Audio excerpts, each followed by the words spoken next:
मङ्गलं भगवान् वीरो मङ्गलं गौतमो गणी मङ्गलं कुन्दकुन्दार्यो जैनधर्मो सुमङ्गलं सर्वमङ्गलमाङ्गल्यं सर्वकल्याणकारकं प्रधानं सर्वधर्माणां जैनं जैतशासनं सहजानंद चैतन्य प्रकाशाय महीयसे नमो अनेकांत विश्रांति महिमने परमात्मने।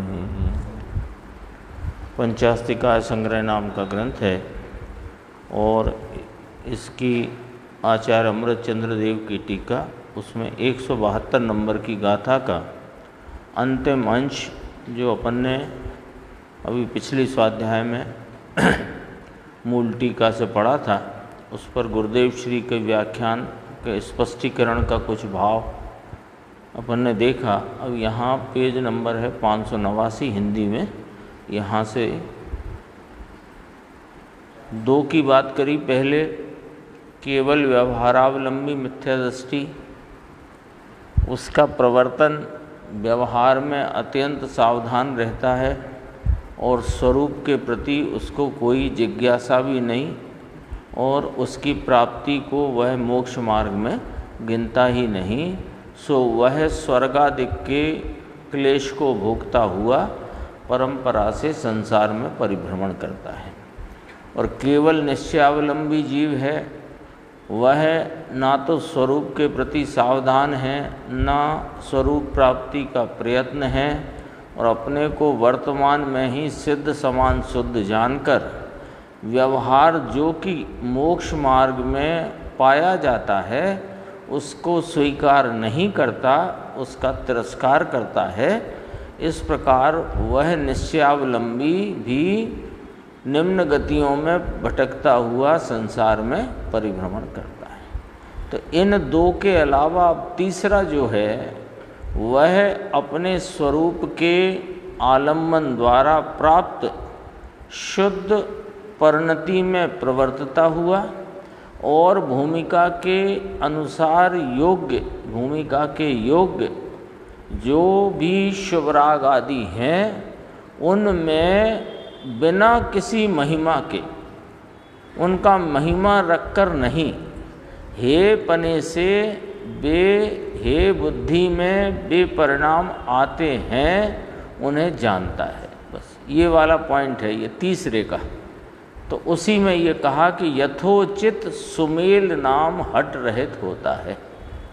धर्मी को यानी अपने स्वरूप के आश्रय जिसने लिया है ऐसे मोक्ष मार्गी को 5वें या 6वें गुण स्थान में शुभ विकल्प भक्ति दया दान व्रतादि का होता है, हट बिना होता है। सहज, यहाँ सहज आया ना, शुभ में भी सहज कहा। शुभ यद्यपि कि स्वभाव नहीं है तथापि सहज आता है बस। हाँ, उसका कोई आलम्बन लेना है, उसमें प्रवृत्ति करना है, उसकी कोई महिमा है, ये वाली बात नहीं है। सहज का अर्थ है कि वो आता है। शुभ में भी सहज कहा इस अपेक्षा से कि आता है ऐसा विकल्प। वह अवलंबन तो सहज चैतन्य द्रव्य ज्ञान मूर्ति प्रभु का अवलंबन समकिति को तो पहले होता है, पहले तो स्वरूप का अवलंबन होता है, इसके अतिरिक्त कुछ मार्ग का प्रारंभ होता ही नहीं। वो ही उपाधि, इसके बिना सम्यक दर्शन और धर्म नहीं होता। परंतु ऐसा अवलंबन वर्तता होने पर भी, स्वरूप का अवलंबन वर्तता होने पर भी पूर्ण आश्रय किया नहीं। आंशिक आश्रय है, अभी आंशिक अवलंबन है, इसलिए उसे शुभ की वृत्तियाँ 12 व्रत के भाव ऐसे शुद्ध की दशा के साथ शुभ भाव होते हैं। यह निश्चय और व्यवहार का यथोचित मेल कहा जाता है ना, इसे मेल कहा। कोई कहे कि हम दोनों का है ना, श्रद्धान में वो आया था ना उभयाभासी का प्रकरण, श्रद्धान तो निश्चय का करते हैं और प्रवृत्ति व्यवहार की, और हमारे सुमेल है, तो कहा तुम्हारे कुछ नहीं है, मिथ्यात्व है। क्योंकि मिथ्यात्व के जाए बिना न कोई मार्ग है, न कोई सुमेल है, न कोई भूमिका है, न कोई अच्छा कहने लायक कुछ भी है ना। कोई के अच्छा है तो कुछ अच्छा कहने लायक नहीं है सर। कोई अच्छे नहीं, जब तक मिथ्यात्व नहीं गया सब एक कोटि में पड़े हैं। पहले गुण स्थान में वो आया था ना, एक दृष्टांत दिया था ज्ञायक जी ने, वो लूडो खेलते हैं तो जब तक वो 6 का अंक नहीं आया तब तक तो वहीं पड़े हो, आगे बढ़ने का कोई काम नहीं। ऐसे ही मिथ्यात्व का जब तक नाश होकर सम्यक्त का उदय परिणति में नहीं हुआ तब तक मोक्ष मार्ग में कुछ भी प्रारंभ नहीं होता। ये देखो नीचे 2 पंक्तियां हैं, गंभीर हैं। सर्वज्ञ परमेश्वर त्रिलोकनाथ तीर्थंकर देव का स्वरूप, उन्होंने जो मार्ग कहा वह बहुत सूक्ष्म है और गंभीर है। अरे साधारण जनता को तो वह सुनने को मिलना भी मुश्किल है। सुनने कहाँ मिलता है? तो बहुत कोई समझो छट छटा करके कोई की योग्यता पक रही हो तो उसे यह सुनने मिले।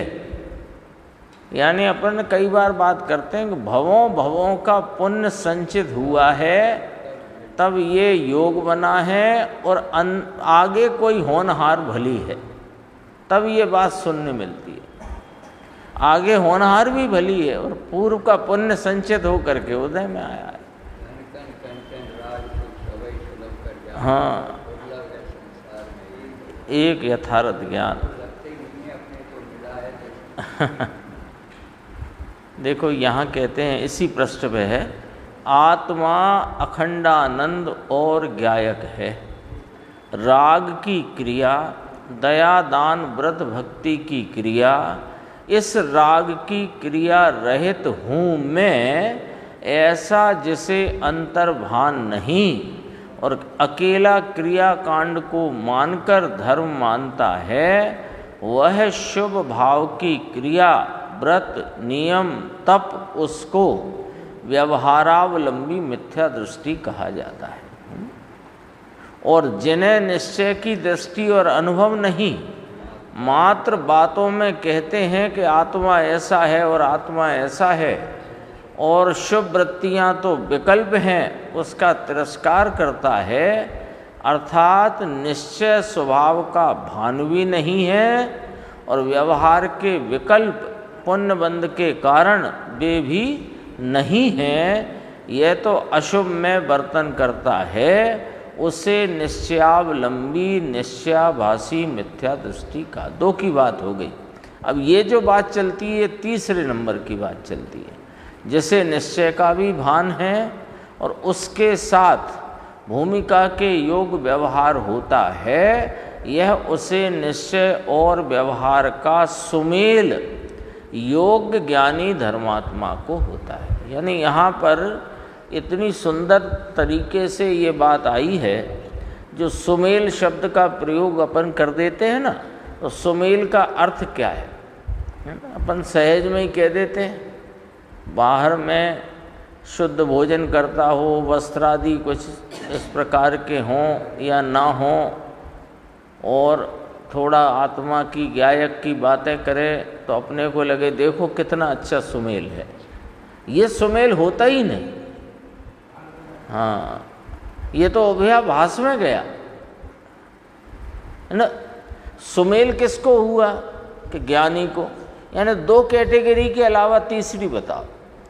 एक सम्यक दृष्टि ज्ञानी धर्मात्मा और एक जिसे मिथ्यात्व वर्तता है वो मिथ्या दृष्टि अज्ञानी। दो के अलावा तीसरी बात बताओ क्या है? और जो मिथ्या दृष्टि अज्ञानी है वो चाहे अकेले व्यवहार का अवलंबन ले, अकेले निश्चयाभास का या निश्चय का अवलंबन ले निश्चयाभासी रहकर, या दोनों में समान रूप से प्रवृत्ति रखता हुआ कि आत्मा की बातें भी करे और व्रतादि का पालन भी सावधानी से करे, तो वो उभयावासी है। तीनों मिथ्या दृष्टि है, एक ही कैटेगरी में है। और एक अनादि का मिथ्या दृष्टि, वो भी उसी कैटेगरी में है। बहुत सीधी सच्ची बात है। यानी ये व्यवहाराभासी, निश्चयाभासी और उभयाभासी तीन आए ना, तो ये तीनों मिथ्या दृष्टि। अब ये कौन से मिथ्या दृष्टि है कि जिन्होंने जिनवाणी का संयोग प्राप्त किया है, तब तो इतनी बात है।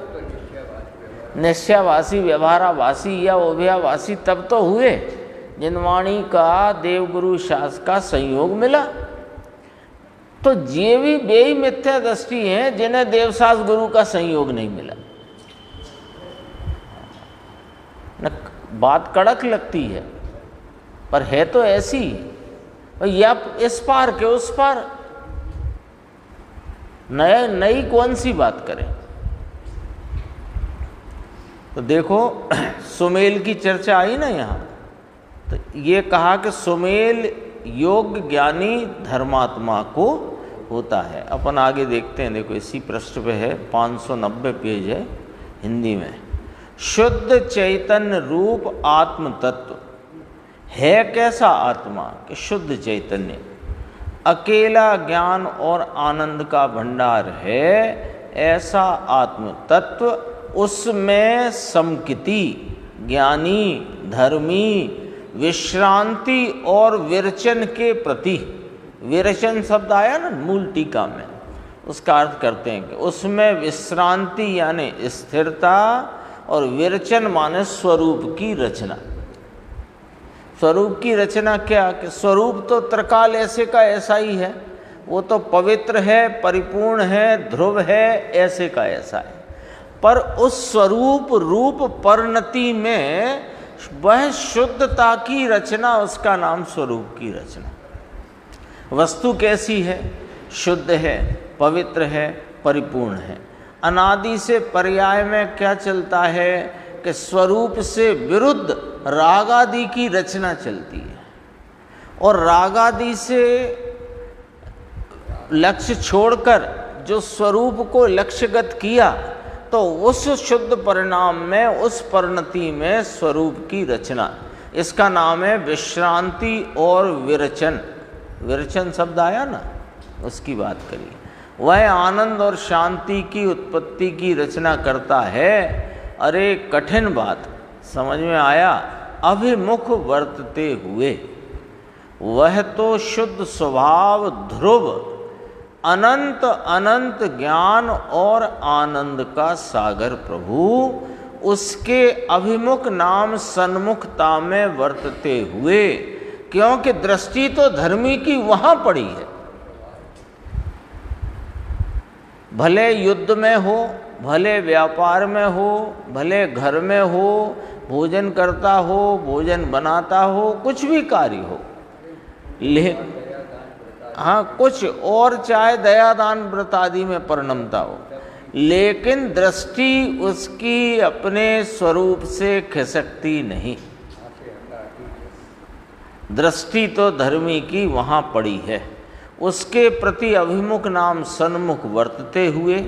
एक बात हुई है। कितनी बात हुई देखो, शुद्ध चैतन्य रूप आत्म तत्व, उसमें विश्रांति और विरचन माने विशेष स्वरूप की रचना करते हुए, उसके सन्मुख वर्तते हुए। एक बात। अब आगे, प्रमाद के उदय का अनुसरण करती हुई वृत्ति का निवर्तन करने वाली, टालने वाली क्रियाकांड परिणति को महात्म में से बारते हुए, महिमा में से निवारण करते हुए।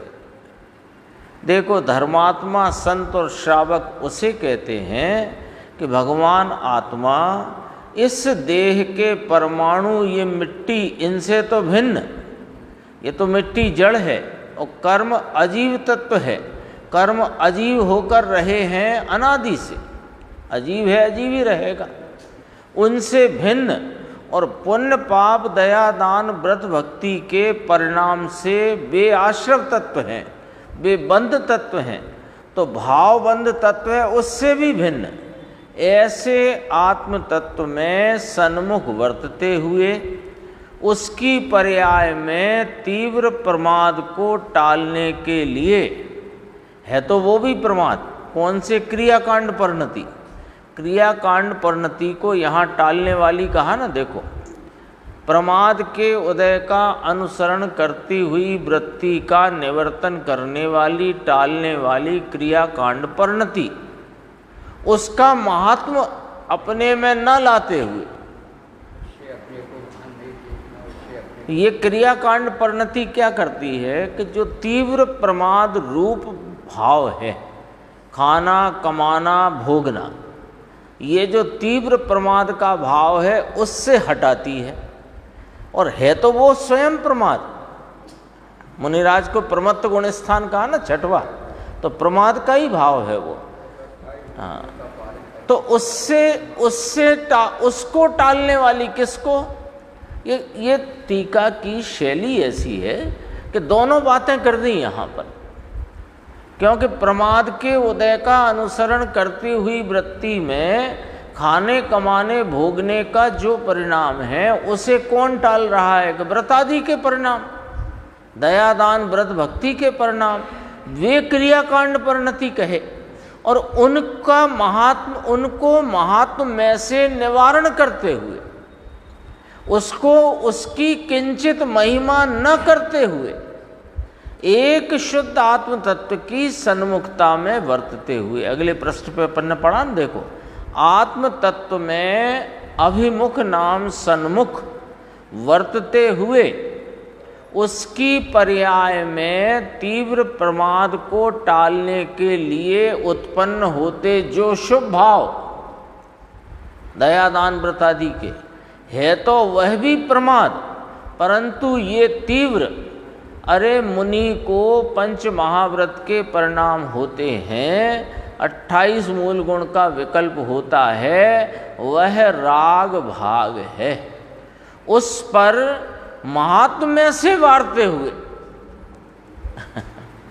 5 महाव्रत की महिमा न लेते हुए 28 मूल गुण का परिणाम होता तो है, लेकिन उसको महात्म में से निवारण करते हुए। समझ में आया? 2 बातें ली। कौन कौन सी 2 बातें आ गई? शुद्ध आत्म तत्व की सन्मुखता में स्वरूप विश्रांति और स्वरूप रूप रचना में प्रवर्तते हुए एक। दूसरी बात कि अशुभ को टालने वाली शुभ परिणति वाले क्रियाकांड को महात्म में से, है तो सही, वो है तो सही, जरा समझने की बात है ये कि अशुभ टला है और अभिशुद्ध उपयोग है नहीं, तो अभिमुक्ता तो दृष्टि में तो चैतन्य भगवान स्थायी रूप से विराजमान है। वो तो एक बार दृष्टि की तो अपना चैतन्य महाप्रभु दृष्टि में स्थापित हो गया, प्रतिष्ठित हो गया। दृष्टि में वह प्रतिष्ठित है सादि अनंत काल के लिए।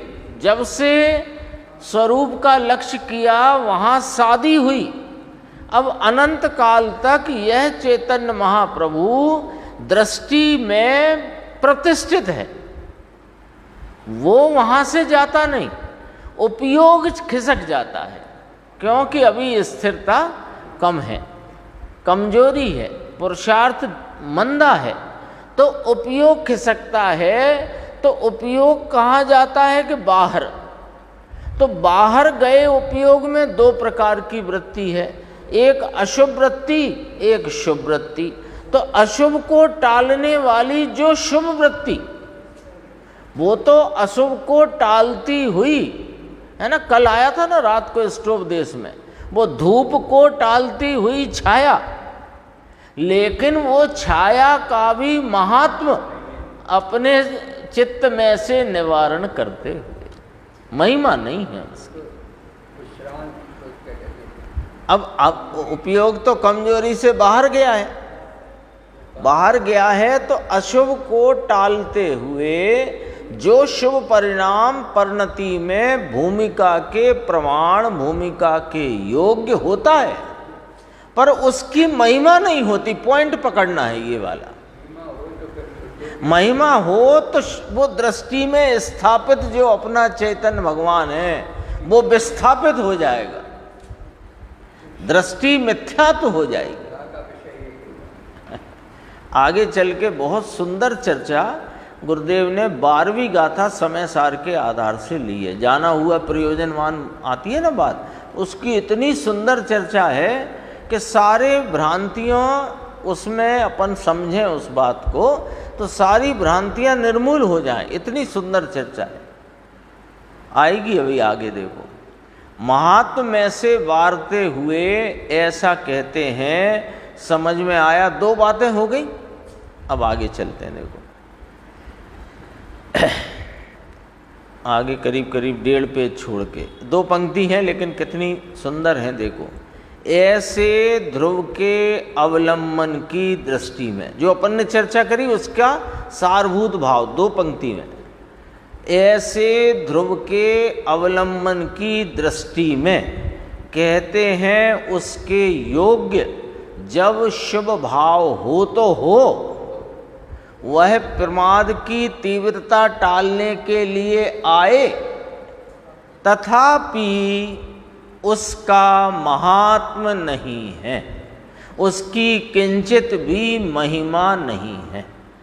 ये है धर्मी का की दृष्टि, धर्मी का वर्तन और उसको मिलने वाले फल की चर्चा। तो और आगे बढ़ते हैं थोड़ा। यहाँ तो कहते हैं करीब एक पेज आगे बढ़ना है ना। यहाँ तो कहते हैं ऐसे अकेले क्रियाकांड की धमाल में पड़े हैं, वे तो व्यवहारावलंबी मिथ्या दृष्टि हैं, परंतु जिन्हें अंतर में आत्मद्रव्य की श्रद्धा, ज्ञान और परिणति स्वरूप के आश्रय से हुई है, उनको भी भूमिका के योग्य यहाँ मुनि का दृष्टांत दिया। मुनि की मुख्यता ली, क्योंकि ये मोक्ष मार्ग प्रपंच सूचिका चूलिका है। तो मुनि का, क्योंकि उत्कृष्ट वो मार्ग में उत्कृष्ट पथिक कौन? मुनिराज है, इसलिए उन्हें नाम मुनिराज को पंच महाव्रत के 28 मूल गुण के 5 समिति के परिणाम तीव्र प्रमाद को टालने के लिए वे आते हैं, परंतु उनका महात्म नहीं होता। गजब बात करते हैं, देखो समझ में महात्म नहीं, उत्कृष्ट लिए ना। अब अपने को जरा सा एक भगवान की भक्ति का भाव आ जाए, एक अष्टमी के दिन हरी सब्जी नहीं खाने का भाव आ जाए, अपन फूले नहीं समाते। देखो है ना यहाँ तो इतना 5 महाव्रत, 28 मूल गुण का, ईरिया समिति, भाषा समिति, ऐष्णा समिति है ना, आदान निक्षेपण समिति, सब समितियों में सावधान तो दिखाई देंगे, लेकिन महात्म नहीं है, महिमा नहीं है किंचित। एक 0.00001% भी महिमा नहीं। और अज्ञानी क्या करे, जरा सा कुछ हो है ना, एक दिन आज नमक नहीं खाना है, बस इसमें ही फूला नहीं समाए। हमारे तो 4 साल हो गए, हमारे तो 10 साल हो गए, हम तो अष्टमी के दिन यूँ नहीं करते, हम तो 14 के दिन यूँ नहीं करते। ऐसा फूलता है। और यही कारण है कि जिसके कारण से ये तत्व ज्ञान सुनने पर भी चैतन्य की महिमा नहीं आती, क्योंकि राग की महिमा रहेगी तो इस गायक की महिमा नहीं हो सकती, ये नियम है। तो गुरुदेव कहते हैं गजब बात करते हैं। फिर मुमुक्षु ने थोड़ा उसको पूछा, ये गुरुदेव ने बोला उनकी भूमिका में ऐसा ही राग होता है। तो मुमुक्षु ने कहा मुख्यता स्वभाव सन्मुख में है, बस बात इतनी, इसका नाम मोक्ष मार्ग और इसका नाम मोक्ष मार्गी, बाकी सब संसार मार्गी।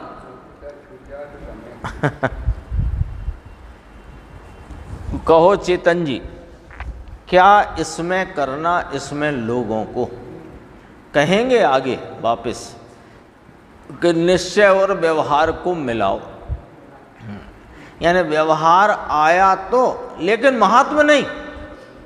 देखो कहा था ना, एक केवल निश्चयावलंबी है वो मिथ्या दृष्टि है, वो जिसको स्वरूप प्राप्ति का कोई उद्यम नहीं, प्रयत्न नहीं, जिज्ञासा नहीं, और व्यवहार भाव का तिरस्कार है। तिरस्कार तो इससे अधिक कर रहा है। हाँ, तिरस्कार है, अरे ये क्या, ये तो पुण्यबंध के कारण है, उससे कहते हैं व्यवहार को मिलाओ।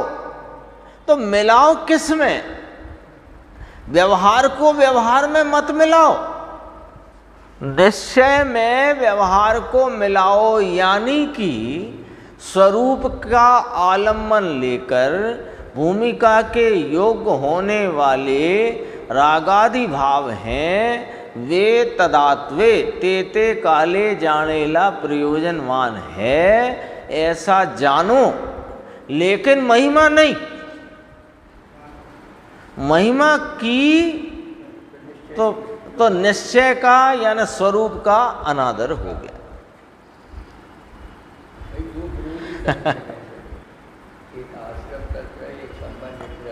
दोनों आश्रव के निरोध को संवर कहते हैं, तो आश्रव से संवर हो ये बात तो आई नहीं है ना। अंधकार के निरोध को प्रकाश कहते हैं, ऐसे ही ठीक है ना परिभाषा। अंधकार के निरोध को, निषेध को प्रकाश कहते हैं, इसमें कहाँ दिक्कत है?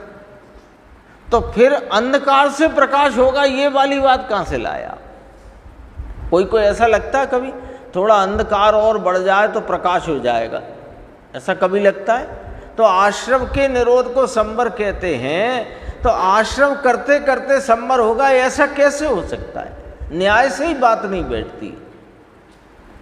अब इसमें देखो क्या कहा गुरुदेव ने, व्यवहार आया तो वापस, महात्मा नहीं है, आया तो है, क्योंकि तीव्र प्रमाद को टालने वाली जो क्रिया कांड परिणति, वो शुभ भाव 5 महाव्रत के ऊंचे में ऊंचे ले लिए, 5 महाव्रत 28 मूल गुण 5 समिति आदि के 13 प्रकार का चारित्र बराबर बरतता है, तो भी महात्म नहीं। व्यवहार मुश्किल से आया मुश्किल से आया व्यवहार, समझो देखो क्या शब्द बोला है, व्यवहार मुश्किल से आया। लो हमें तो व्यवहार बहुत सरल है, कि तुम्हें व्यवहार सरल है पर व्यवहार तो हो वो।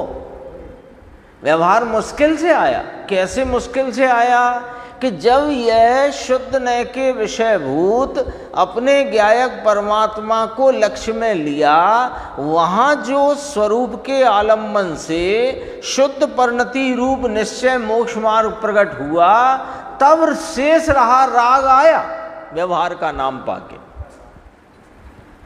व्यवहार मुश्किल है। 47 नंबर की गाथा द्रव्य संग्रह की नेमीचंद सिद्धांत चक्रवर्ती कहते हैं, दोनों प्रकार के मोक्ष मार्ग ध्यान में प्राप्त होते हैं। मुश्किल से आया। अब सुमेल करने गए तो सुमेल का अर्थ क्या? कि उसका महात्मा नहीं। ये कहां से मिलाना है अपने को बात? जो निश्चयावलंबी की बात कही थी ना, जैसे व्यवहार का तिरस्कार करता है, तो इन्होंने तिरस्कार नहीं किया लेकिन महिमा नहीं। दोनों में फर्क समझना। अभी शब्द लिया निश्चयावलंबी मिथ्या दृष्टि के लिए कि वो ज्ञानी की भूमिका में होने वाले व्यवहार का तिरस्कार करता है, तो ल्यो साहब आप कहते हो तिरस्कार करता है तो हम उसका आदर कर लेते हैं, तो अब तो हमारा निश्चयाभास खत्म हो जाएगा कि नाना फिर तुम अभयाभासी हो जाओगे, अंधी गली में पहुंच जाओगे। तो इसका मतलब क्या है? मतलब ये है कि वो भूमिका में जब तक पूर्ण आलम्बन नहीं, आंशिक आलम्बन वाले को जब तक पूर्ण आलम्बन नहीं, तब तक उस प्रकार का राग भाव आता है, किंतु महिमा नहीं। ये मतलब है इसका। इसका नाम सुमेल है। सुमेल कहो, अविरोधपना कहो, पाया जाता है ऐसा जानना, ऐसा कहो, होता है ऐसा कहो। उसका यदि महात्म आया तो राग का महात्म आया, तो बीत रागी भगवान आत्मा का तो महात्म टल गया उससे दृष्टि में से। जैसे यहाँ दृष्टि में अपने ज्ञायक भगवान ध्रुव तत्व को जो प्रतिष्ठित किया था वो अप्रतिष्ठित हो गया, कि उसका मातम आए, दृष्टि तो नहीं बदली, कि दृष्टि बदली नहीं, दृष्टि बदल ही जाती है, ये उसका अर्थ है। आगे देखो, कहते हैं, अगला ही पृष्ठ है 595 हिंदी में, कहते हैं धर्मात्मा चैतन्य स्वभाव भगवान आत्मा, पूर्णानंद का स्वरूप जिसका है, ऐसी अंतर्दृष्टि ध्रुव की ओर जमी है, इसलिए उसे एक को ही अवलंबन करके रहा है, ऐसा नहीं है। निश्चयावलंबी के लिए लिखा ना एक का, और व्यवहारावलंबी एक का ही अवलंबन करता है, तो ये भी तो एक का ही अवलंबन ले रहा है।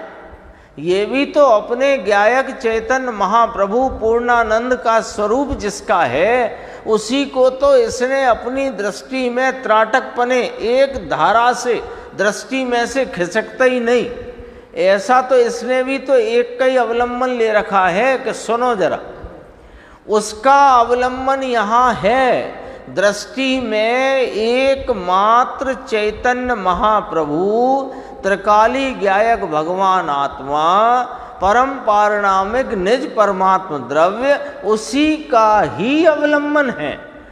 तो भी उसकी भूमिका प्रमाण तीव्र प्रमाद को टालने के लिए समिति गुप्ती का विकल्प होता है, परंतु वीरचन विशेष स्वरूप की रचना प्रत्याभिमुख वर्तते हुए, उसके प्रति सन्मुख वर्तते हुए, यहाँ आत्मा की रचना, आत्मा की रचना का मतलब क्या?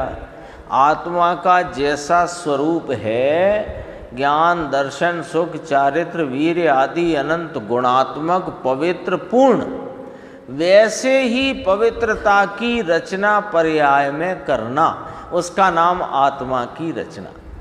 आत्मा को कोई रचे क्या? वो तो अनादि अनंत वस्तु अनुत्पन्न अविनष्ट है। यहाँ आत्मा की रचना स्थिरता, रचना के बाद गुरुदेव ने क्या शब्द लिया? स्थिरता। स्थिरता करने में अभिमुख नाम सन्मुख वर्तते हुए, यहाँ राग में अभिमुखता नहीं है, राग है, राग है।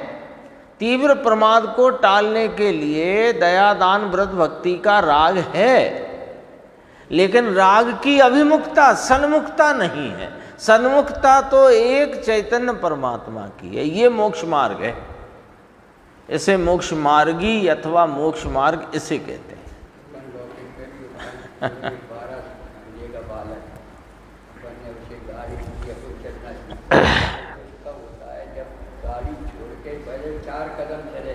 और भले गिर जाए तो भी उसी खुशी होती है। जब तक अवलंबन है ये व्यवहार का, तब तक तो उसको पराधीन चाहिए कि नहीं। इतना भी अवलंबन जब उसको, ये तो स्वाधीन मार्ग है, वीतराग मार्ग। सुबह तो इतनी सुंदर चर्चा आई है प्रत्यक्ष प्रतिभास में। यदि इसमें ये प्रत्यक्ष प्रतिभास मयता न होए तो फिर तेरी दृष्टि में ये प्रत्यक्ष होए कैसे? स्वीकार ही कौन करे? क्या गजब की बात है ना। गुरुदेव श्री के मुख से निकला ध्रुव में ध्रुव का प्रतिभास, क्या गजब का शब्द है।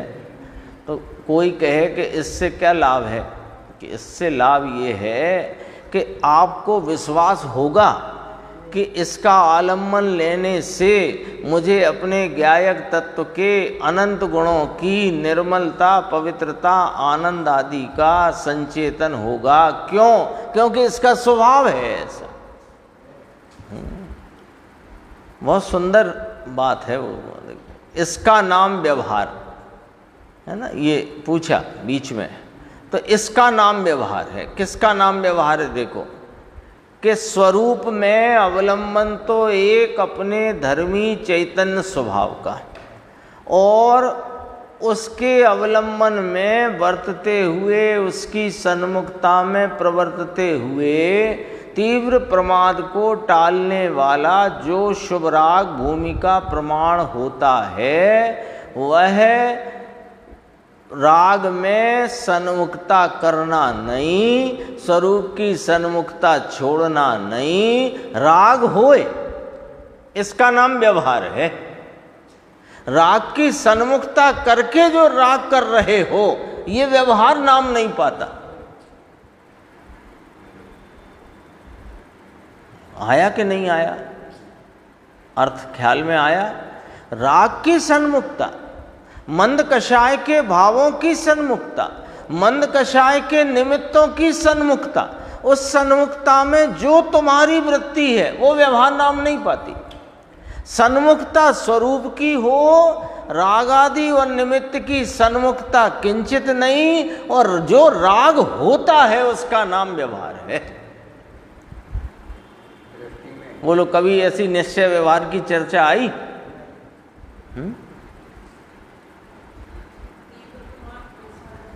हैं? मैं समझ नहीं पाया। तीव्र प्रमाद माने खाने कमाने भोगने का भाव। मुनिराज के भी जो स्वभाव आया है उसमें तीव्र प्रमाद टला हुआ है ना। जब उनके 5 महाव्रत, 5 समिति का, 3 गुप्ती का जो प्रमाद चल रहा है वो भी प्रमाद है, वो मंद प्रमाद है, तो तीव्र प्रमाद उस समय टला हुआ है ना। है तो बहिर्मुख वृत्ति। बहिर्मुख वृत्ति में 2 ही काम होंगे, या तो अशुभ या तो शुभ। तो शुभ जब परिणति में प्रवर्तमान है तो अशुभ टला हुआ है। टालने के लिए तो कहने में आया, अपने को लगा कि वे टालने के लिए, तो टालने के लिए यानी उस प्रकार की वृत्ति में वे पढ़ते नहीं हैं, आते नहीं हैं, क्योंकि वो भूमिका ही नहीं है। गमन करते हैं बिना देखे तो चलो चौथे गुण स्थान में घटा लो इसको। और मुनिराज जो गमन करते हैं देख के तो मंद प्रमाद है। अब चौथे गुण स्थान भी आ जाएगा इसमें, 5वां गुण स्थान भी आ जाएगा। तो चौथे वाले को खाने कमाने भोगने का परिणाम है कि नहीं? तो उसको टालता हुआ कौन सा परिणाम है कि दयादान, भगवान की भक्ति। अभी चौथा लेना, व्रत तो 5वें में लेते हैं। अभी भगवान की भक्ति पूजा, जिन धर्म की प्रभावना का जो परिणाम आया है वो उसको टाल कर आया है ना। लेकिन उसकी सन्मुखता नहीं है चौथे गुण स्थान वाले को। उसकी दृष्टि में तो ये चैतन्य महाप्रभु विराजमान है। तो गजब की बात है। राग होता है पर राग की सन्मुखता नहीं होती। अज्ञानी को राग भी होए और राग की सन्मुखता होए, क्योंकि उसे स्वरूप सन्मुखता नहीं। तो राग की सन्मुखता में होने वाला शुक्ल लेस्या का परिणाम भी जो 9वें ग्रैविक तक का फल देता है, वह भी वास्तव में व्यवहार नाम नहीं पाता। और चौथे गुण स्थान में युद्ध में खड़े, दुकान पर बैठे, व्यापार आजीविका के कार्य में संलग्न चौथे गुण स्थानवर्ती गृहस्थ को निश्चय भी है और व्यवहार भी है। उसको उसकी भूमिका प्रमाण है। उसके देवशास्त्र गुरु का के सच्चे बीतरागी देवगुरु शास्त्र की श्रद्धा है, उनके प्रति भक्ति है, उनका गुणानुवाद, गुणस्तवन, जिन धर्म की प्रभावना, ऐसा राग है उसका। लेकिन सन्मुखता नहीं। सन्मुखता हो तो ज्ञानी नहीं, व्यवहार नहीं उसका नाम। व्यवहार की व्याख्या आ गई कि नहीं आ गई? व्यवहार कब हुआ, किसको हुआ, क्या है व्यवहार? कि जिसको स्वरूप के आलम्बन के साथ वर्तने वाला जो शुभ राग का परिणाम वह हे बुद्धि से वर्ते तो व्यवहार, और उपादेय बुद्धि हो तो वो व्यवहार नाम भी नहीं पाता। ये परिभाषा निकल आई इसमें से, चर्चा में से। एक तो यहाँ की छाप ऐसी है सोनगढ़ की कि निश्चय की ही बातें करते हैं, उसमें ऐसा सुने वहाँ हाँ अपने कहते थे ऐसा आया, परंतु सुन तो सही भाई, पाठ में क्या है?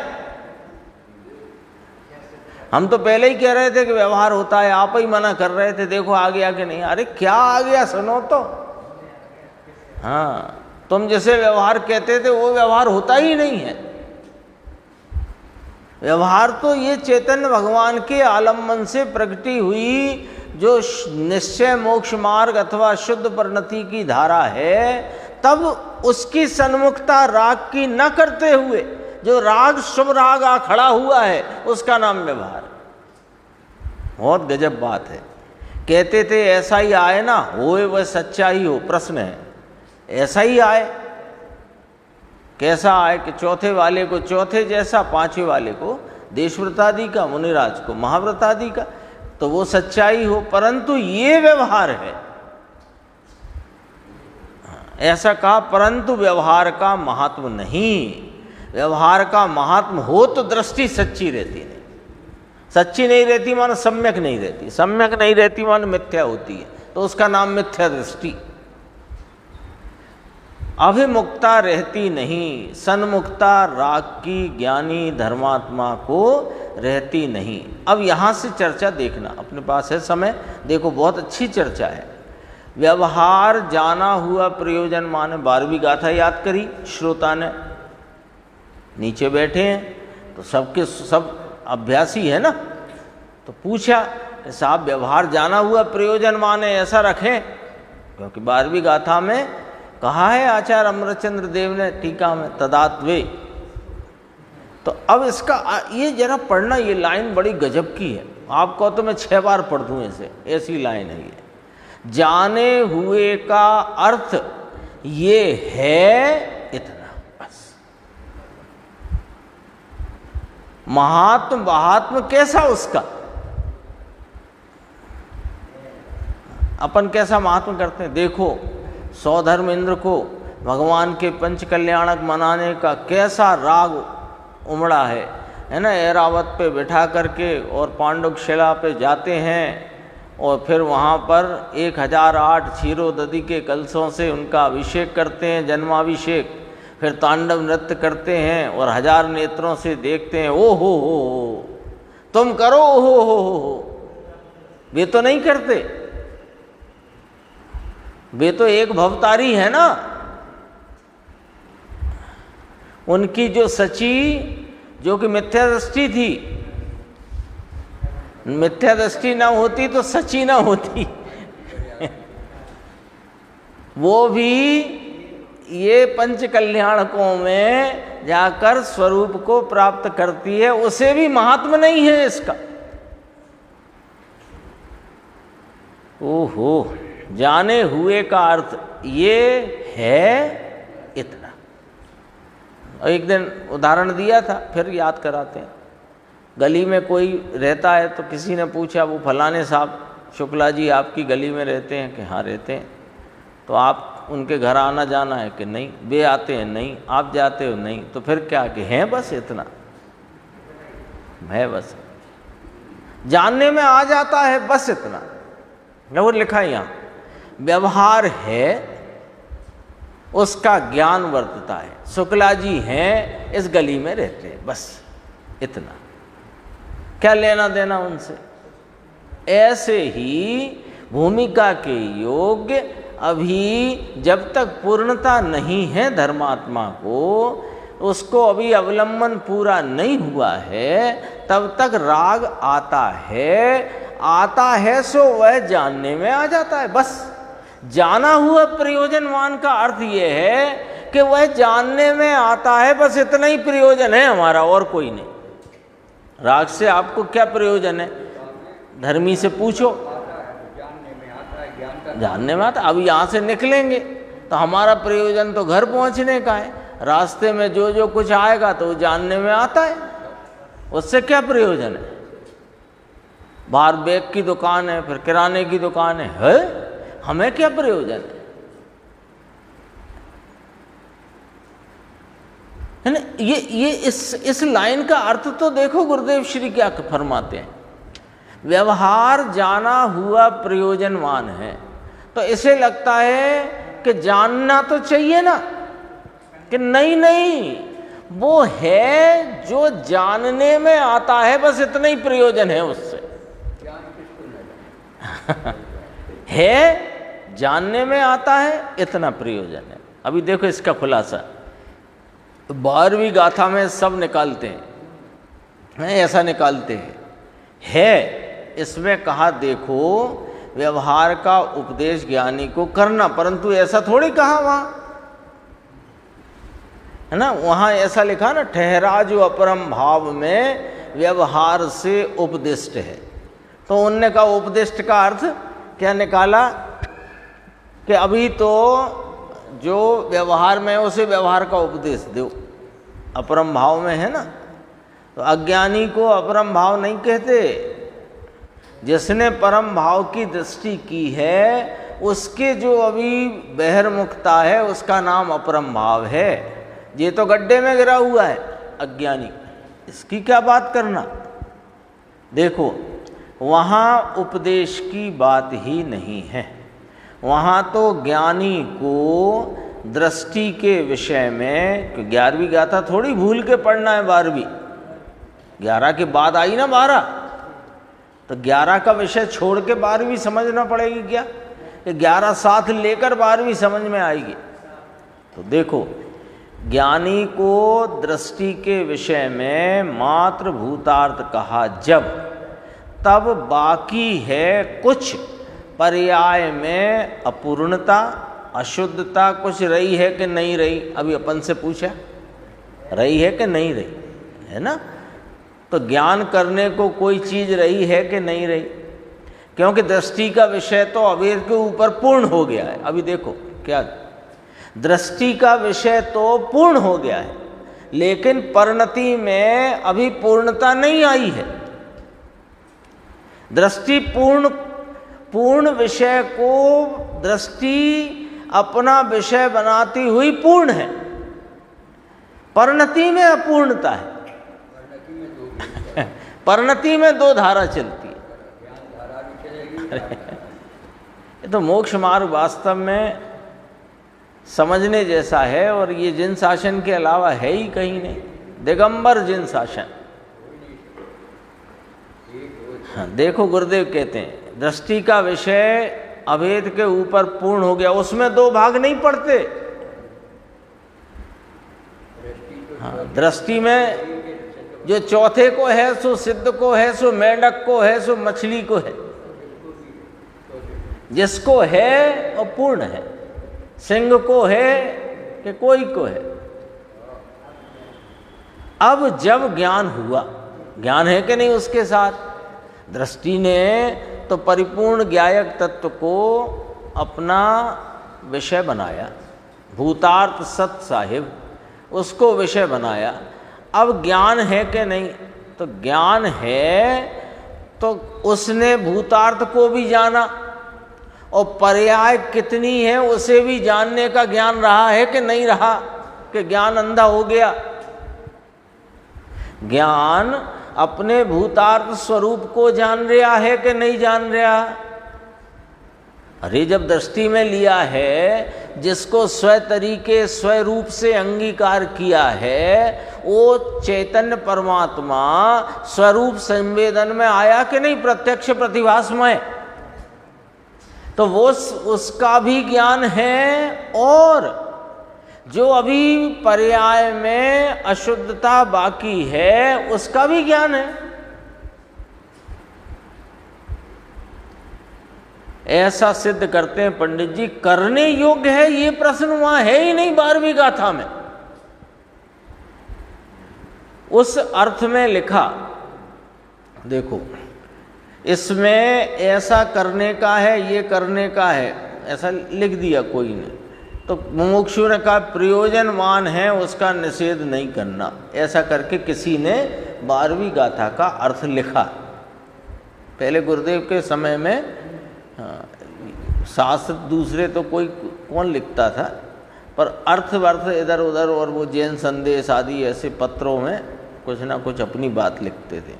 तो मुमुक्षु ने नीचे से कहा कि उन्होंने ऐसा लिखा प्रयोजनवान है निषेधना नहीं, ऐसा करके।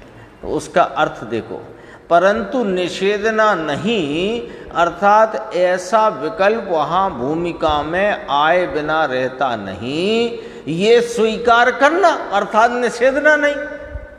निश्चयावलंबी यही तो निषेध कर रहा है कि ज्ञानी धर्मात्मा की भूमिका में उसकी भूमिका प्रमाण जो शुभ राग आता है उसे वो स्वीकार नहीं करता। तो कहा स्वीकार करो, क्या स्वीकार करो कि उस भूमिका में बढ़ती हुई चढ़ती हुई भूमिका में जिस जिस प्रकार का राग बाकी है वो आए बिना रहता नहीं, ऐसा स्वीकार करो पर महिमा न करना, ये कहना है। उसकी दशा की मर्यादा ही ऐसी है। तब फिर उसने पूछा कि साहब उसमें लिखा है कि सर्वथा निषेध करने योग्य नहीं है, व्यवहार को सर्वथा निषेध मत करो, ऐसा लिखा है। तो अब देखो, निषेध करने योग्य नहीं है अर्थात कि व्यवहार नहीं है वहाँ, ऐसा नहीं, ऐसा अर्थ करना। सर्वथा निषेधने के योग्य नहीं, इसका अर्थ क्या निकालना कि मोक्ष मार्गी को, धर्मात्मा को उसकी भूमिका में उस जाति का राग होता है, ये स्वीकार करना कि ऐसा राग होता है। बस उसमें नहीं था जैन धर्म तुझे रखना हो तो निश्चय व्यवहार को एक को भी छोड़ना नहीं। ये आया था ना अभी अभ्यावासी वाले प्रकरण में, मोक्ष मार्ग प्रकाशक में। इसका अर्थ ही क्या हुआ कि व्यवहार है, निश्चय है, बस इतना अर्थ हुआ, छोड़ना नहीं। जैन धर्म में निश्चय व्यवहार दोनों का निरूपण किया गया है, तो हमें दोनों को छोड़ना नहीं। तो नहीं छोड़ने का अर्थ है कि मोक्ष मार्ग में स्वरूप की दृष्टि और शुद्ध परिणति के साथ यह अशुद्धता का घटता हुआ भाग, ये ध्यान रखना, घटता हुआ भाग शेष रहा है, बस है। निश्चय में अभेद वस्तु वह है और व्यवहार में भेद पड़ते हैं। कौन से गुण स्थान के भेद? निर्मल पर्याय बढ़ती हुई और राग घटता हुआ, तब तो इसका नाम मोक्ष मार्ग है। हाँ, ऐसा प्रकार है, उसे व्यवहार कहा जाता है। पर आदर योग्य है वो या कि आश्रय करने योग्य है, यह प्रश्न वहां है ही नहीं। ये 12वीं गाथा में बात ही नहीं है। तो 11वीं गाथा का क्या होगा? व्यवहार न सभी अभूतार्थ है। वहां तो राग के जानने रूप ज्ञान को भी व्यवहार में डाल करके, ज्ञान राग को जानता है ये भी व्यवहार में डाल करके वहां अभूतार्थ कहा। अभी देखो फिर मुमुक्षु ने प्रश्न किया, क्योंकि उसको संतुष्टि नहीं हो रही है कि साहब वहां तो लिखा है सर्वथा निषेध करने योग्य नहीं, है ना। तो सर्वथा निषेध करने योग्य नहीं अर्थात कि शुभराग है नहीं, ऐसा नहीं है। शुभराग है, वह व्यवहार से ऐसा कहा जाता है। देखो अब आपका जवाब आया इसमें, अशुभ राग से बचाने के लिए शुभ राग करने योग्य है, ऐसा व्यवहार से कहा जाता है। है ना। अभी जो कहा था ना तीव्र प्रमाद को टालने के लिए, ये तो कथन व्यवहार का है, क्योंकि उस समय तीव्र प्रमाद टला हुआ है इस अपेक्षा से। अर्थात अब देखो, अर्थात कि वास्तव में तो करने योग्य नहीं है, परंतु परिणमन में राग ऐसा आता है, इसलिए वह परिणमता है उस जाति का राग भूमिका प्रमाण, अर्थात वह ज्ञानी उस राग को करता है, ऐसा कहा जाता है। ऐसे कहने का व्यवहार है, कर्ता बुद्धि नहीं परंतु परिणमन है। समझ में आया? लोगों को तब मूल समझने में ही पूरी दिक्कत आई है। ये मूल बात है। क्या मूल बात है? कि व्यवहार उड़ा दिया, तो उड़ा दिया का अर्थ व्यवहार आश्रय करने योग्य नहीं, ऐसा उड़ा दिया। व्यवहार का विषय आश्रय योग्य नहीं, ये उड़ा दिया। क्यों? कि जिन्हें जिनागम में व्यवहार कहा, ऐसी शुभराग वृत्ति, उधर से चलते हैं बाहर से, शुभराग वृत्ति, पर्याय के भेद, गुण स्थान मारना स्थान के भेद, गुण भेद, ये सब व्यवहार है। ये सारा ही व्यवहार आश्रय के योग्य नहीं, ऐसे करके उड़ाया। और जिसने उनका आश्रय छोड़कर चैतन्य परमात्मा का आश्रय लिया, निज ज्ञायक का आश्रय अवलंबन लिया, उसके अभी आंशिक अवलंबन हुआ है। तो जब तक पूर्ण अवलंबन नहीं, तब तक उसको उसकी भूमिका प्रमाण का राग आए बिना रहता नहीं। इस प्रकार व्यवहार जानना, बस इतना है। अब कहाँ उड़ा? होता ही नहीं, ये उड़ाना है। लेकिन आश्रय लेने योग्य है, ये बात 100% झूठ है। दोनों में फर्क आ गया। ये अज्ञानी व्यवहार के नाम पर व्यवहार का आश्रय करता हुआ ही गति गति में भटका है। तो व्यवहार है तो था ही, तो है ही नहीं उसको। लेकिन जो जिनागम में व्यवहार कहा मोक्ष मार्गी की अपेक्षा, उसका आलम्बन लेकर ये भटकता रहा। तो कहते हैं आलम्बन के लिए वो उसे उड़ा दो। आलम्बन के लिए एकमात्र चैतन्य निज ज्ञायक भगवान है। इसका आलम्बन लिया तो अभी आलम्बन आंशिक है। जब पूरा होगा तब तक बीच आए बिना रहता नहीं, ये जानना।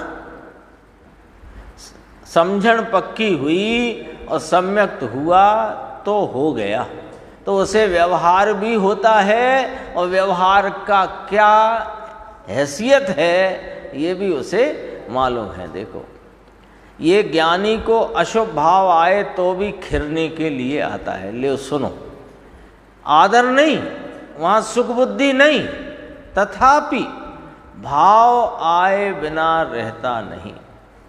सच कहें तो ज्ञानी को शुभ भाव जो आता है, उसे वास्तव में उसके फल का भी विचार नहीं आता। क्योंकि वो उसका फल चाहता ही नहीं। बंध रूप है ना फल, तो बंध कौन चाहता है? अज्ञानी फल का विचार करता है।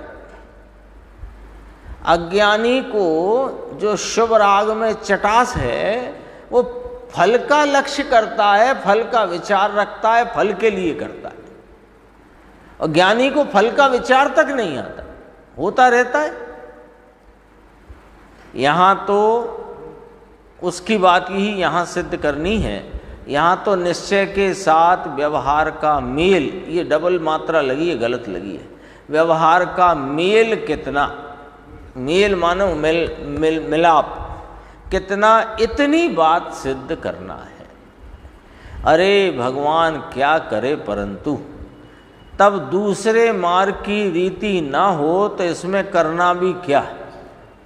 दुनिया को ठीक लगे या ठीक ना लगे, समाज समतोल रहे या ना रहे, इसके साथ इस जिनेंद्र परमात्मा के द्वारा निरूपण किया हुआ तत्व जैसा है वैसी यहाँ पूज्य गुरुदेव श्री के द्वारा प्ररूपणा चलती है।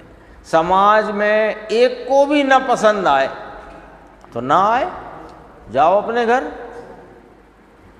तेरी योग्यता होगी तो समझना यही पड़ेगा, है ना।